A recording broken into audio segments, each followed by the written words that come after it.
देश में बढ़ती महंगाई, नागालैंड और राज्यसभा से निलंबित सांसद जैसे कई मुद्दों को लेकर कांग्रेस ने केंद्र सरकार के खिलाफ मोर्चा खोला हुआ है। संसद से लेकर सड़क तक विपक्षी पार्टियां, खासतौर पर कांग्रेस, केंद्र सरकार को घेरने का कोई मौका नहीं छोड़ना चाहती। इसी कड़ी में राज्यसभा के 12 सांसदों के निलंबन के विरोध में मंगलवार को भी विपक्षी दलों ने संसद परिसर में प्रदर्शन किया।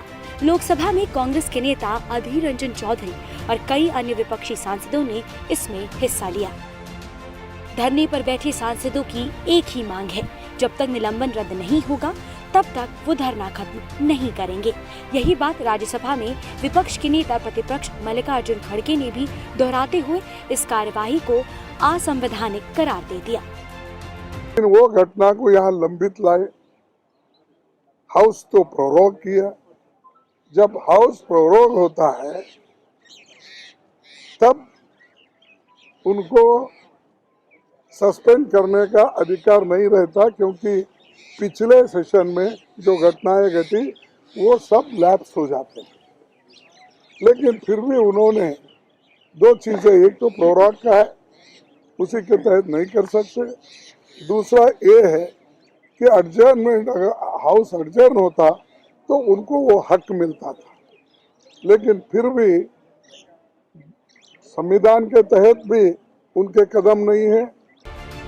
सांसदों के हंगामे पर सफाई देने की जगह मल्लिकार्जुन ने केंद्र सरकार को ही हंगामे का जिम्मेदार बताते हुए सरकार की मंशा ठीक नहीं होने की बात कह डाली। हम बहुत से चीजें भी उठाना चाहते थे, जैसा कि इन्फ्लेशन का था, नागालैंड का भी था। तो ये चीजें हम जब उठाना चाहते थे तो हाउस ऑर्डर में होना एक, और हमारे 12 सदस्यों को उन्होंने जो सस्पेंड किया है उसको वापस लेना, और उस सदन में उनको चर्चा में हिस्सा लेने के लिए हम उनको विनती कर रहे हैं। तब उन्होंने नहीं माना, बार बार अर्जन किया, और हर एक घंटे को अर्जन करते, दिन में कम से कम 6 बार 7 बार अर्जन करते हैं। तो इससे ये लगता है कि सरकार की मंशा सदन को चलाने का नहीं है, डिस्कशन करने का उनकी मंशा नहीं है। साथ ही कांग्रेस ने निलंबन वापस नहीं होने तक धरना समाप्त नहीं होने की बात कहने के साथ साथ सरकार पर तानाशाही करने का आरोप लगाया।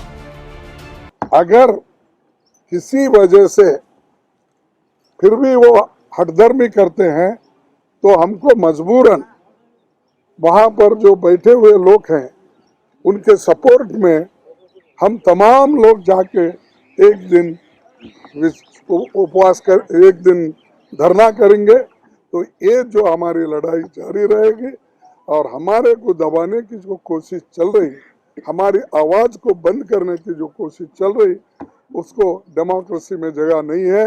ये ऑटोक्रेटिक है, ये डिक्टेटरशिप है, और आज मोदी जी डिक्टेटरशिप के साथ सदन चलाना चाहते हैं, हुकूमत चलाना चाहते हैं। इसको हम कभी भी होने नहीं देंगे, हम लड़ते रहेंगे। वहीं कांग्रेस सांसद राहुल गांधी ने सरकार को घेरते हुए किसान आंदोलन में मारे गए किसानों को मुआवजा देने का मुद्दा एक बार फिर से उठाया। हालांकि इसके बाद विपक्ष का हंगामा जारी रहा, जिसके बाद सदन को बुधवार सुबह 11 बजे तक के लिए स्थगित कर दिया गया।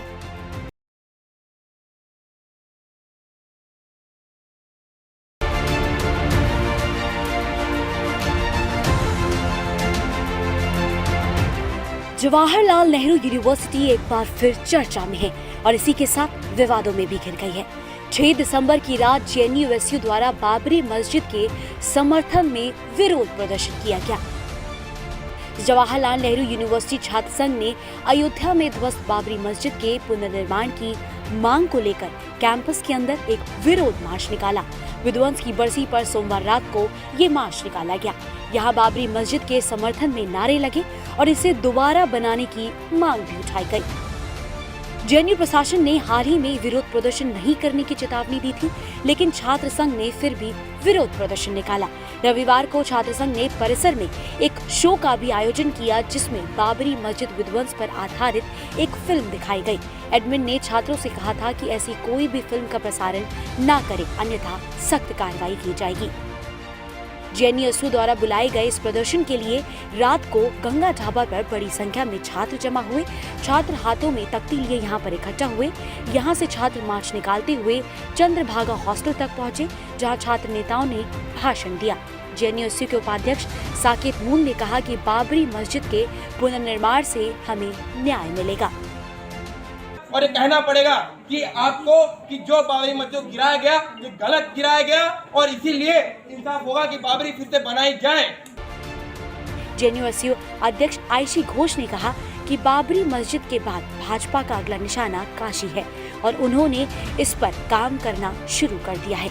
उन्होंने कहा, हम इस दिन बाबा साहेब को याद कर रहे हैं। हम नागालैंड में नागरिकों की हत्या की भी निंदा कर रहे हैं। बीजेपी और आरएसएस ने विकास के नाम पर कुछ नहीं किया है, लेकिन वे हमें धर्म, कानून और व्यवस्था के नाम पर बांट रहे हैं। जेएनयू में एक बार फिर विवादित नारा गूंजा तो फिर इस पर तीखी प्रतिक्रिया आना तो स्वाभाविक था। अखिल भारत हिंदू महासभा के अध्यक्ष स्वामी चक्रपाणी ने बाबरी मस्जिद के पुनर्निर्माण की मांग का खंडन करते हुए प्रशासन से सख्त कार्रवाई करने की मांग की है।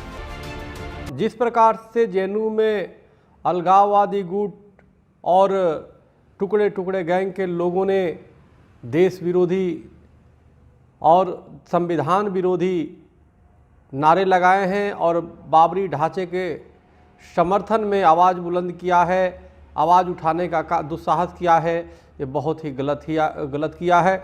और यह पूरी तरह न सिर्फ माननीय सर्वोच्च न्यायालय का अपमान है बल्कि देश के संविधान का अपमान है। जिस विषय पे अयोध्या श्री राम मंदिर जो विवाद बनाया गया था जानबूझ करके, जिसका पटाक्षेप माननीय सुप्रीम कोर्ट ने कर दिया, उसके बाद जेएनयू में जो टुकड़े टुकड़े गैंग के लोगों ने जो जेएनयू के समर्थन में दिया है और समर्थन में पुनः बाबरी ढांचा तैयार करने की बात कही है, ये सर्वोच्च न्यायालय का अपमान है, कोर्ट की अवमानना है, देश का अपमान है, संविधान का अपमान है। वहीं बीजेपी नेता कपिल मिश्रा तो एक कदम और आगे बढ़ गए। कपिल मिश्रा ने देश में काशी मथुरा के साथ 47,000 मंदिरों को पुनर्स्थापित करने की बात कह दी। जेएनयू के छात्र संघ के अध्यक्ष का ये बयान कि बाबरी मस्जिद को दोबारा बनाया जाएगा, ये बयान हास्यास्पद तो है, लेकिन इनकी विषैली सोच को भी दर्शाता है कि सुप्रीम कोर्ट के फैसले के खिलाफ इस प्रकार के बयान, और जेएनयू में पहले भी आतंकवादियों के समर्थन में, देशद्रोहियों के समर्थन में, भारत को तोड़ने के नारे इस प्रकार के लगे हैं।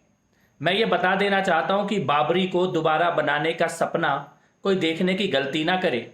47,000 हिंदू मंदिरों को तोड़ा गया इस देश में।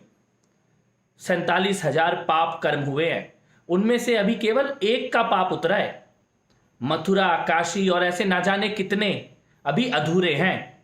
तो इस प्रकार का ख्वाब कि बाबरी दोबारा खड़ी हो जाएगी, ऐसा ख्वाब देखना भी, इसकी जुर्रत भी भारत में मत करना। बाबरी कभी दोबारा बनने वाली नहीं है और जितनी और बाबरियां बनी हैं धर्मस्थलों को तोड़कर, उनका भी देश के कानून के हिसाब से, संविधान के हिसाब से उन सब का हिसाब पूरा किया जाएगा। गौरतलब है कि ये पहली बार नहीं है जब जेएनयू विवाद में आया है। जेएनयू की स्थापना के बाद से लेकर आज तक ये यूनिवर्सिटी कई बार विवादों में आ चुकी है। इसमें साल 2016 में संसद पर हमले के दोषी अफजल गुरु को फांसी की सजा दिए जाने के खिलाफ विरोध प्रदर्शन जैसे कई विवाद शामिल हैं।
आज पूरा यूपी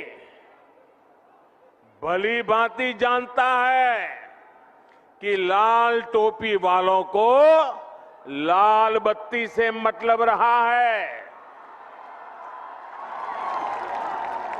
उनको आपके दुख तकलीफ से कोई लेना देना नहीं है।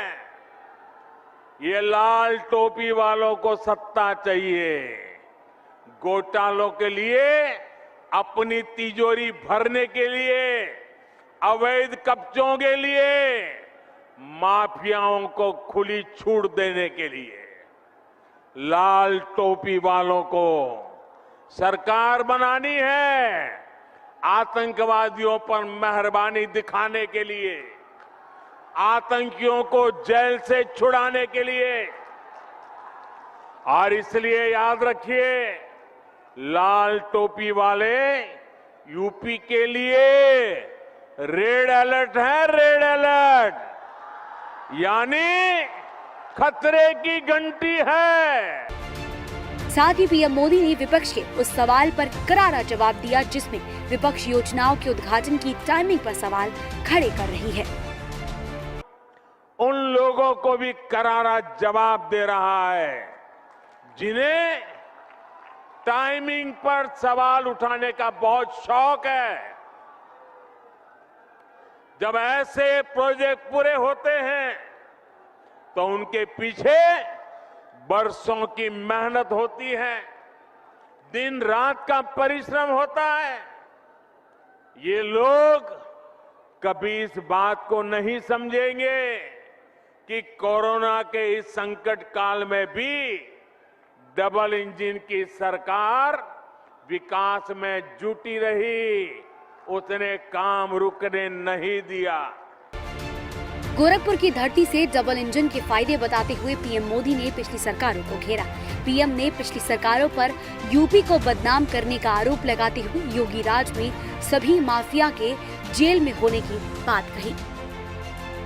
साथियों, हमारी डबल इंजन की सरकार आपकी सेवा करने में जुटी है, आपका जीवन आसान बनाने में जुटी है। योगी जी ने यूपी के हर जिले को आज वीआईपी बनाकर बिजली पहुंचाने का काम किया है। आज योगी जी की सरकार में हर गांव को बराबर और भरपूर बिजली मिल रही है। पहले की सरकारों ने अपराधियों को संरक्षण देकर यूपी का नाम बदनाम कर दिया था। आज माफिया जेल में है और निवेशक दिल खोलकर यूपी में निवेश कर रहे हैं। यही डबल इंजन का डबल विकास है। बीजेपी के लिए सूबे में जीत की बड़ी उम्मीद पूर्वांचल से लगी है। यहाँ पीएम मोदी का वाराणसी से सांसद होना और गोरखपुर से सीएम योगी का होना एक बड़ा फैक्टर है। यूपी में जीत के लिए पूर्वांचल की लड़ाई कितनी अहम है, इस बात को इसी से समझा जा सकता है कि चुनाव की तारीखों के ऐलान से पहले ही पीएम मोदी की जनसभाओं की तैयारियां जोरों से चल रही है।